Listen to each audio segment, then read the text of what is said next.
All right. What's going on? I got an author analysis today I wanted to talk about. Today I wanted to talk about Stephen King because, you know, with writing these plots and short stories and all, um, I think Stephen King's a good prolific author for people to just see kind of a model and how to be, because he did it in a way that I think, people should still be continuing doing it, which is short stories. He's got hundreds and hundreds of short stories published. He's still releasing short stories as of last year. Um, and his first novel was Carrie. Um, and Carrie went on to be a successful movie. And then everything after that, from The Shining to more, has just been pretty much hits. So Stephen King, born 1946, like I said, got his start in a lot of short stories, and short stories back in the 60s and 70s. I think he wrote his first one around 16, so it was like 1962. Um, and you with the short stories back then, you would expect a lot of no's, and so he's built up a thick skin. But the thing about it is, you keep writing. That's one of the reasons why I keep telling you guys about feedback and stuff. Don't be scared of negative feedback. Don't be scared of people not liking whatever your story is. Just keep working. Keep telling your story, because there's something about you that makes it your mind. It has your signature. It has what you think is a twist, And just because somebody doesn't like the first one you did or the second one doesn't mean that the 10th one that you do won't be fire, or that you don't start to learn the formula for creating good pieces of art.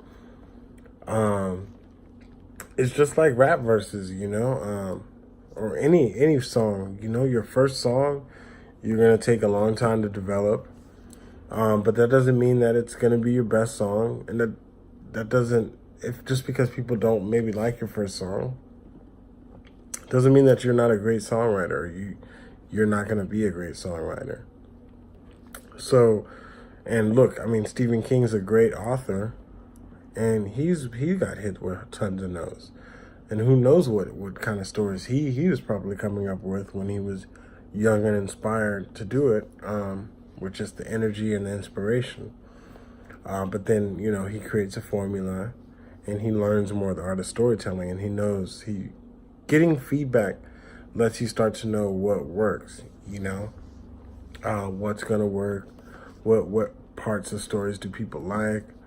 And now those are all elements. When you create your next one, you're gonna have those thoughts in mind. So, your first song, your first book, give yourself space to be a bad writer. That's one of Stephen King's, sayings. And definitely just keep writing, keep progressing, and keep finishing projects.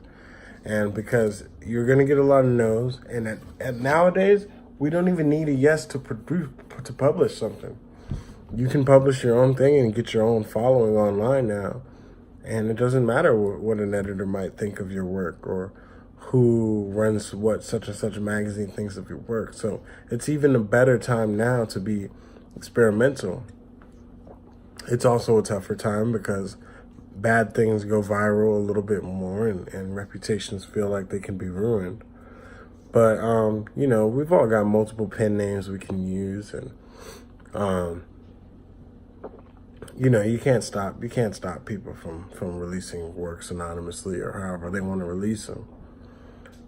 So the one thing I liked about his story was definitely going through there, and he's very big about tapping into his inspiration and connecting with an audience and listening to reactions, and one of the things he said in one of his interviews is how, writing makes him more observant to life in general.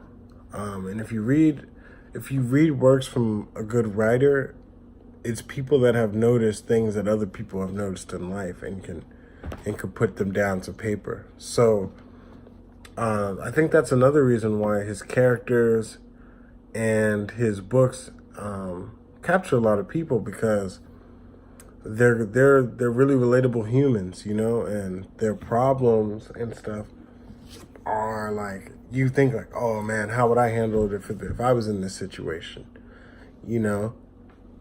And he talks about it.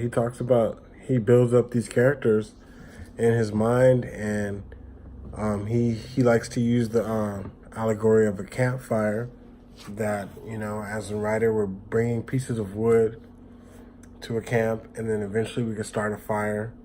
And then the fire takes a while to start getting, but then once it's roaring, you get a few characters that come in, and hopefully they can stay in the fire for the duration of the story, But you have to build up all these platforms. You have to create them a setting, create them a backstory, create them a home, create them a motivation, some type of personalization.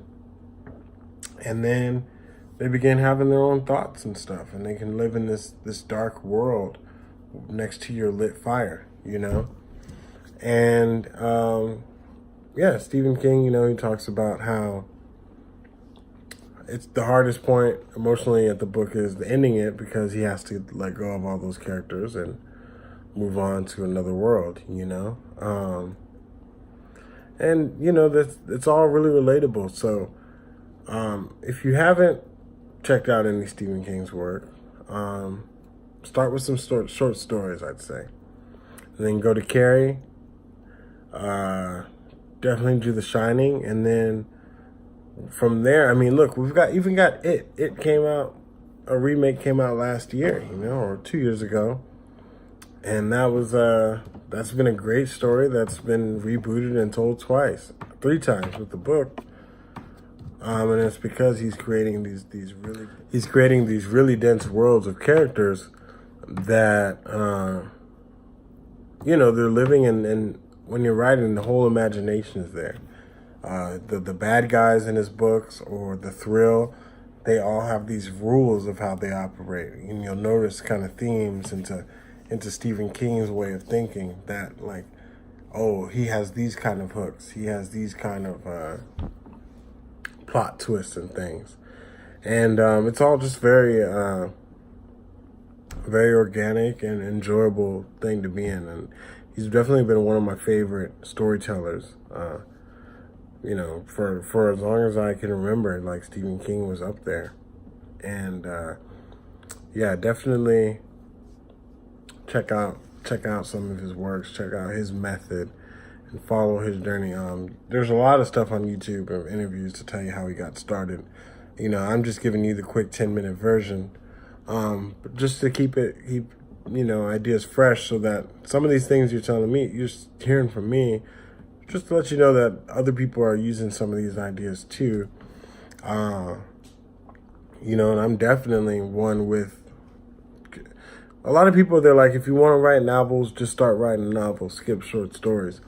But I want to write a feature film, but I wrote a short story first. I wrote a short film first. You gotta crawl before you can walk. You want to learn formatting. You want to learn dialogue. You want to learn production and how things work. And even when you do learn that stuff, still have a thick enough skin to be able to take criticism, and not always be things don't always work out in the way that your mind wanted it to. Even for instance, like The Shining, with Stanley Kubrick. Stephen King wrote the original screenplay for it, but the production company wanted to use Stanley Kubrick's screenplay that he wrote with someone else, And Stephen King, he's already an established writer. He could have taken offense to that, but no, he took it as an opportunity to learn about the screenplay business and how do things work on screen, because it's a different tempo than things that are in the book. And then the next one, he can make some adjustments, you know, and produce his own screenplays and things. And then, you know, like the television series It, I think he had more play in that than the reboot movie, because it followed a lot closer to the book than, you know, the new movie did. So, you know, just the journey of an artist. Stephen King's a great person to learn from, and to kind of find out more paths. You know, you don't have to just commit to a 300-page novel to get your foot in the door. Like, write short stories, publish them on Amazon, share them with friends, read some of your works at open mic. Just keep producing and completing things so that you have stories to tell and things to talk about, and you will move forward if that's what you enjoy doing. And that's, you know, that'll show with time, you know. So I've got a short story that I finished up. We're looking at trying to do some magazine publications to publish a few of these. I've got some other people that have short stories and things they want to publish too. So it's going to be an interesting time. I think right now is a good time for some flash fiction and for people to be kind of consuming media of this sort a little faster. So, but yeah, we'll have all that in the Patreon. Definitely got some more stories coming. You know, South Seas Apartments web series. So stay tuned for that. Exclusive videos. Like and subscribe. If you have any questions, email them to 24creative. And yeah, our Patreon info is in the description as well. So stay tuned. We'll be back on another one.